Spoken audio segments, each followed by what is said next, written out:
This morning I was reading the story of the wedding feast of Cana. Jesus has been told that there's no wine, and then his mother says to the servants, "Do whatever he tells you to do." I wonder, how well do we do whatever he tells us to do, even when it makes no sense at all? Do we do it?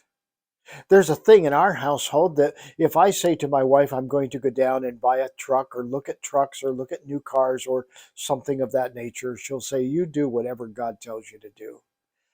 Well, I typically just don't even bother going. I already know the answer to that. And I thought about these guys, these servants whom Jesus has told to fill up the water jugs with water. Did they just question it? Did they not question it? Did they just go and do what they were told to do? See, sometimes we question God, don't we? What are we going to do that for? Why do you want us to do that or the other thing?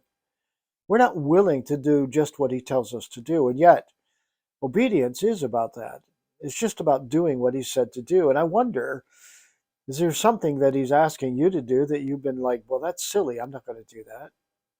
How many times do we question God because, well, we don't think it's the right thing? We don't think it's the way to do things or something else.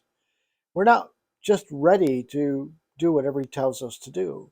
And yet, those servants did. And the result was that there was a miracle that happened simply by their obedience and his command. I want you to think about that today in your own life and your own circumstances. That maybe something you've been praying for is waiting on the thing that he's asked you to do that you thought was so silly. Think about that today, would you? Until next time, God bless.